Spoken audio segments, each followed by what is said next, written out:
Bonjour. Dieu seul sait si elles ne sont pas nombreuses, les attentes des Gabonais qui comptent énormément sur le comité pour la transition et la restauration des institutions CTRI pour améliorer leurs conditions de vie. Certes, c'est l'une de ses priorités, mais encore faut-il que l'on admette qu'autant les nouvelles autorités peuvent être promptes à tenter du mieux qu'elles peuvent de régler les questions sociales, autant il leur sera difficile de répondre à des obligations incombant à des dirigeants au pouvoir en période normale. Serait-ce invité à leur accorder des circonstances atténuantes? Il est cependant juste de leur demander des comptes, même s'il est encore tôt, le 30 août n'étant pas encore trop éloigné de nous sur la question centrale de la restauration des institutions à l'issue de laquelle seront organisées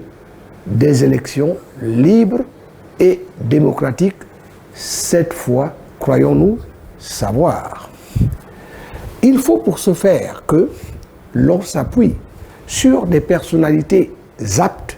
par leurs compétences et leur expertise, mais montrant patte blanche au sens où elles ont été choisies sur la base d'une enquête de moralité sans complaisance. Les fins observateurs de la vie politique gabonaise, depuis l'avènement du multipartisme et de la démocratie en 1990, avancent qu'il y a du bon grain et de l'ivraie, aussi bien dans le Parti démocratique gabonais PDG, l'opposition qu'au sein de la société civile, encore que bon nombre ont du mal à s'accorder sur la définition de celle-ci appliquée au Gabon. Empruntant cette thèse, nous déduisons que les récriminations faites par de nombreux citoyens au sujet du choix de celles et de ceux qui doivent conduire les institutions de la transition, plutôt que de prêter à rire, devraient interpeller. En effet, connaissant beaucoup d'entre eux,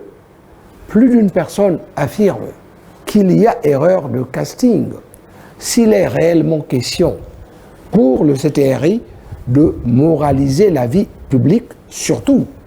lorsque l'on est convaincu que d'anciens apparatchiks convertis à la faveur de l'acte posé par les forces de défense et de sécurité en ministres ou parlementaires ont pour beaucoup contribué à faire régresser d'une manière ou d'une autre un pays qui méritait bien mieux au vu de ses ressources naturelles et de son produit national brut per capita qui lui aurait permis, s'il y avait bonne répartition, de caracoler en tête du hit-parade des États de la planète reconnus pour leur bonne gouvernance. Or, impuissants, ces incriminés entre guillemets ont assisté à la spoliation du Gabon, s'appuyant même pour accomplir leurs actions de sape sur des sujets venus d'ailleurs.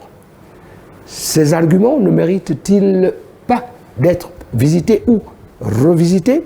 pour qu'ils soient pris en compte? Le plus vite serait le mieux, car la transition n'est pas une éternité.